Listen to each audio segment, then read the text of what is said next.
Добрый день, я Семенов Сергей, ученик 11 Б класса Кобяйской средней школы. Тема моего доклада называется «Мой дедушка Алексей Ларинович Левин». Прошло 75 лет со дня победы нашего народа в Великой Отечественной войне. Сейчас я учусь в 11 классе и понимаю, что настало мое время изучить историю семьи не только по воспоминаниям, документам и фотографиям, но и что-то создать полезное и интересное для будущего поколения. Актуальность выбора данной темы в том, что поколение молодых людей 21 века должно свято хранить прошлое своей семьи, своей страны. Проблема исследования заключается в том, что у меня очень мало информации о близких родственниках, в частности, о судьбе моего деда по материнской линии Левина Алексея Лариновича, защищавшего родину в Великой Отечественной войне.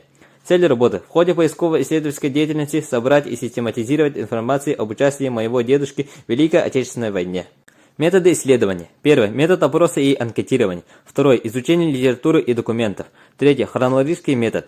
Гипотеза исследования. Если внимательно изучить историю моей семьи, семей моих родственников, вклад ее членов в биографию страны, то можно доказать, что они внесли свой вклад в победу в Великой Отечественной войне. Практическая значимость работы. Первое. Данная работа может пополнить семейный архив. Второе. Материал, собранный мною, послужит частью экспозиции Наследственного краеведческого музея имени Тимофея Егоровича Сметаны, посвященной Великой Победе. Мои исследования будут использованы учителями на уроках мужества, на других внеклассных мероприятиях, направленных на усиление патриотического воспитания.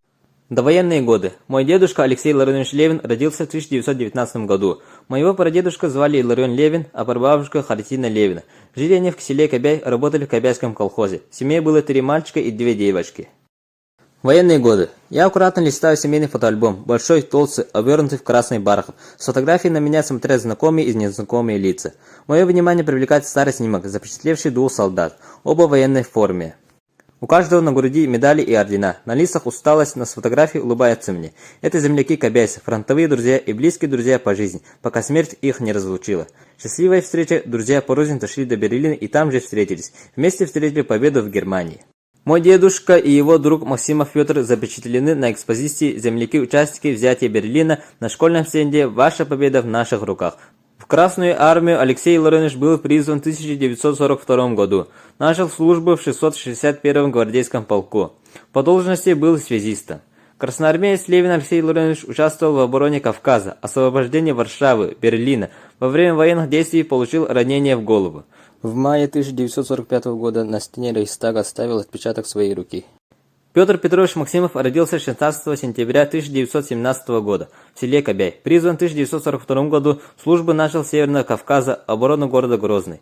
Участвовал в освобождении Ростова-на-Дону, Украины. Затем служил в спецчасти внутренних войск. 3 последующих года после войны служил в Германии.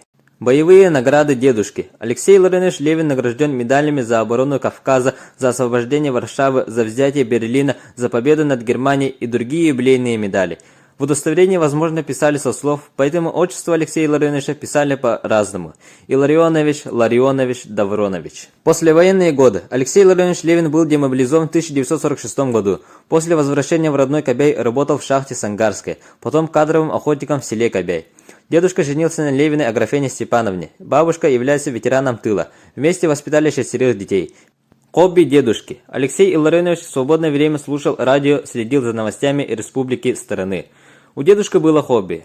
Он любил на пластинке слушать лонхо. У него была удивительная память, поэтому пел длинные песни лонхо и выступал с ними.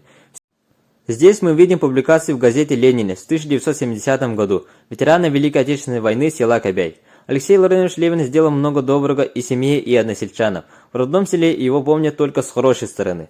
Но ранения скоро о себе дали знать. В расцвете сил в возрасте 54 лет Алексей Ларинович ушел из жизни.